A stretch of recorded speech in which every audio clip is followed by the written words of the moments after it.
Et on va être en ligne avec Loïc Colomb-Paton.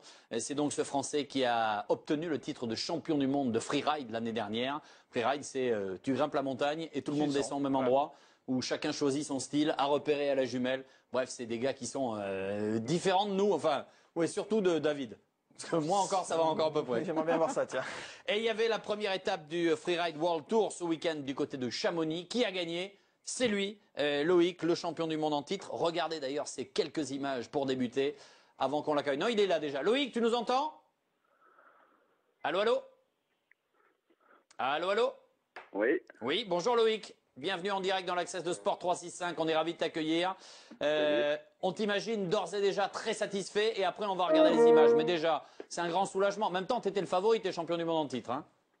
Ouais, c'est sûr que c'est un soulagement parce que justement j'étais le champion du monde, donc voilà, tout le monde m'attendait et c'est de la pression en plus, quoi. Ok, on regarde nous les images en même temps et j'aimerais que tu les commentes. Alors c'est celle de ta descente. Alors évidemment, on est monté à pied. Combien de temps pour monter là-haut? 30-40 minutes, là, il n'y avait pas trop pour monter sur cette face.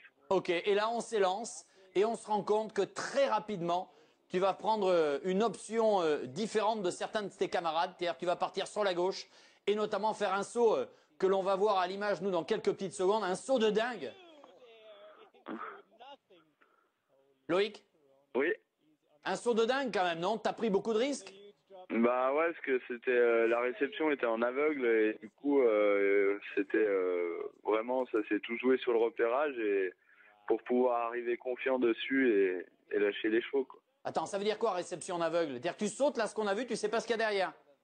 Ouais, c'est ça en fait. Quand je prends le départ du saut, je sais pas du tout ce qu'il y a derrière. Enfin, en fait, si, je sais parce que j'ai repéré, mais je vois rien du tout, quoi.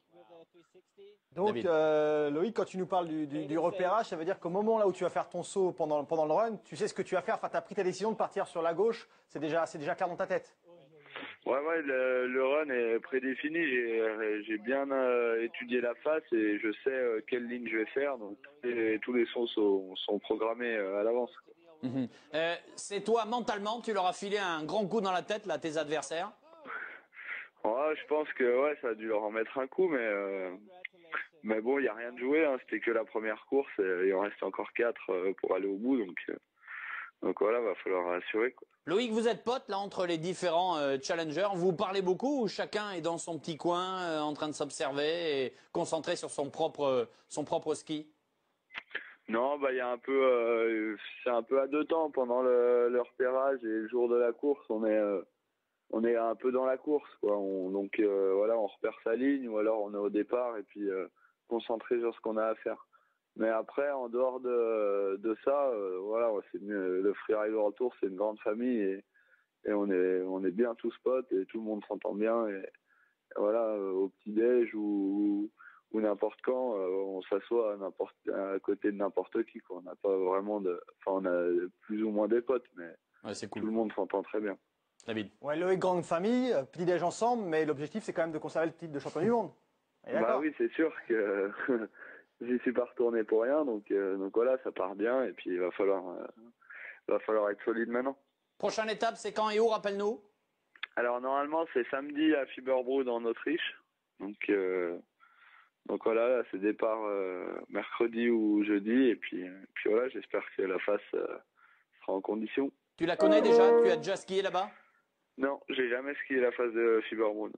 Bon, moi j'y suis allé, je peux te garantir, c'est du caviar, tu vas te régaler. Bon, ben voilà, impeccable. Merci Loïc, à bientôt. Bonne soirée. Et bravo encore à toi.